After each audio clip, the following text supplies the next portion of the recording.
আজ এমন একটা দানা শস্য তোমাদের রান্না করে দেখাবো যেটা প্রায় মানুষই কিন্তু পছন্দ করে না। আর অবশ্য এই দানা শস্যটা খুবই প্রোটিনেবল এবং খুব প্রোটিনযুক্ত। কী সেটা হলো রাজমা। একটা প্রেশার কুকার নিয়ে নিয়েছি। রাজমাটাকে ভালো করে রাত্রিবেলা ধুয়ে রেখে সিদ্ধ করে দিতে হবে আগে। তো রাত্রিবেলা আগেই এটাকে ভিজিয়ে রেখেছি, দিয়ে ধুয়ে ঠুয়ে নিয়ে প্রেশার কুকারে সেদ্ধ করতে দেবো। তো বন্ধুরা, প্রেশার কুকারে কিন্তু ভালো মতো সিটি দিতে হবে, নাহলে কিন্তু সেদ্ধ হতে চায় না। একটু নুন দিয়ে দিতে পারো বা একটু খাবার সোডা দিয়ে দিতে পারো। তো সেদ্ধ হওয়ার পর এটা, আর এর মধ্যে একটু আলুও দিয়ে দিয়েছি, টমেটো, লঙ্কা আর রসুন মশলাদার বানাতে হবে, নাহলে কিন্তু খেতে ভালো লাগবে না। পেঁয়াজ দিয়ে নিয়েছি, দিয়ে এইবার হবে রান্না। কড়ার মধ্যে তেল দিয়েছি আর জিরে দিয়েছি, টমেটো দেব, রসুন দিয়েছি, পেঁয়াজ দিয়েছি, লঙ্কা দিয়েছি, সমস্ত কিছু, টমেটো দিলাম, একসঙ্গে দিয়ে দিলাম। দিয়ে এটাকে ভালো করে ভাজতে হবে। এর মধ্যে নুন, চিনি, হলুদ, লঙ্কার গুঁড়ো, ধনের গুঁড়ো, জিরের গুঁড়ো, কসুরি মেথি সব একসঙ্গে দিয়ে দিয়েছি।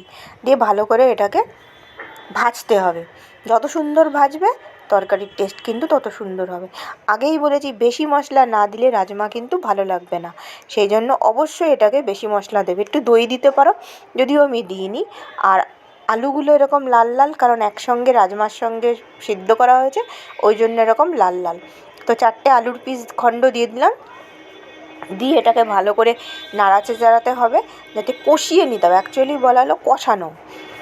আর এরপর আমি কী করেছি, তোমাদের বললাম আগেই যে রাজমাটা কিন্তু সহজে গলতে চায় না। তো যাই হোক, এটাকে আমি একটুখানি হাত দিয়ে চেপে নিয়েছি, নিয়ে ভালো করে কড়ার মধ্যে দিয়ে দিলাম।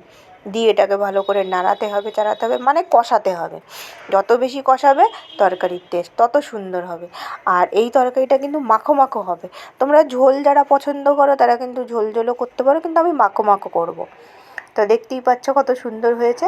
এবার আমি এর মধ্যে অল্প একটু জল দিলাম, যেহেতু আমি মাখো মাখো বানাবো।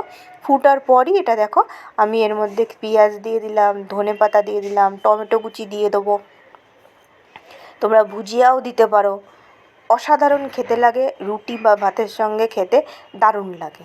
তো একটু আমচুর পাউডার দিয়ে দিলাম, একটু আদার পাউডার দিয়ে দিলাম, দিয়ে অসাধারণ খেতে লাগে। তো বন্ধুরা, তোমরা এরকমভাবে বানিয়ে ফেলতে পারো রাজমা।